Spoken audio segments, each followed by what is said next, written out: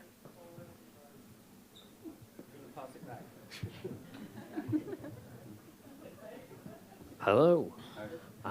So, who was the next Metallica? And how much did you... and how much did you hate that fucking appellation? I do love so much that we both have said these intense things, and I'm so happy that we have said them in press, because I remember I said that exact quote, and people were like, haha, did that happen? Did it not happen? Are you guys cocky bastards? All these things. But I truly do believe if nowadays there were a band of 18-year-olds that came out right now saying there would be the next biggest thing in music, and they put the work in and the effort in, they would be praised. And I think they should be. I think, for people that wanted to be in bands when they're 12, 13 years old, looking for their idols and wanting to get into that. I remember being 12 and saying to my mom, when I was watching the Metallica Binge and Purge in 1989, I said, I want to do that when I grow up. And then, of course, once we were asked about that here in this very country for a lot of your amazing magazines, I said, we're going to be the next one. But I think that's great. It's great to set those lofty goals. Both of us are carving it in our own way. I feel that Metallica did it their way, Maiden did it their way. There's not going to be a next of these. But there is a Bullet for My Valentine, and there is a Trivium, and we will pave it our ways. And this is the next step of that. Well done. God damn it. I gotta say that those cocky statements that ended up on the quote on the front of a magazine certainly sold a lot of records, so we benefited from it. Amen. Okay, fantastic. Well, we're just about wrapping it up, but I promised Paolo in the front that he would be able to get a question. Paolo Gregoletto. Oh, yeah. Please go ahead. No. It's not about the hot sauce. So, Mr. Hafey, will you be wearing the same outfit you wore back on those Ascendancy days? Okay, guys, I'm wondering what this is all about back at home. I wondered if from each of you we could have a final word, because, of course, it's all about your incredible toil over the last nearly 20 years. It's about the incredible efforts of people behind the scenes who've done all the work. None of it means anything without the fans. Do each of you want to say something to the people watching at home who are going to be turning up to these shows? Yeah, absolutely. To anyone that was there from the beginning to now, or anyone in between, thank you for your support, your love. We can't do this without you. Sounds cliche, but it's true. We cannot do this without the fans. And this tour is more for them than it is for us. You know, we're going to give the fans an opportunity to be part of a tour which they've craved for 20 years. It's something we've wanted to do. And it so happens that the stars have aligned that we're celebrating this milestone together, and we're going to bring something even more special to town because of it. So please come along to the shows. We're going to celebrate together. And thank you for being part of our journey, because it's been very, very special, and long may it continue. Very well said. Patch? This is our chance to give something back. So we'll see you all there. We're looking forward to it, and we can't wait. Lovely. Matt? We're all able to do what we love thanks to the people that support us and who have allowed us to make music for a living. I think that's an incredible thing. Yep. So we're always thankful. Every show we do, every record we do, everything we do is for the people that have supported us. Because Trivium and Bullet are two bands that have purely been built on our incredible supporters, our incredible fans all around the planet. And that's why we're doing this. And so thank you to them. Thank you to Bullet. We're so excited to make this happen. It's going to be amazing. Very good. And Corey? I guess starting in January 2025 is going to be a year of a once-in-a-lifetime concert experience, because not only you only get to do a 20th anniversary one time for a big record, the chance to see both of us do it together is also another once-in-a-lifetime opportunity. So definitely make sure to make it a priority, and we can't wait to see all the fans and experience, the celebration together. Fantastic, well said. Gentlemen, what an absolute pleasure it's been to sit down with you. Thank you, bro. Thank you for making the time. Ladies and gentlemen, please give it up for Bullet for My Valentine and for Trivium as well. Thank you. We'll hopefully see you next year.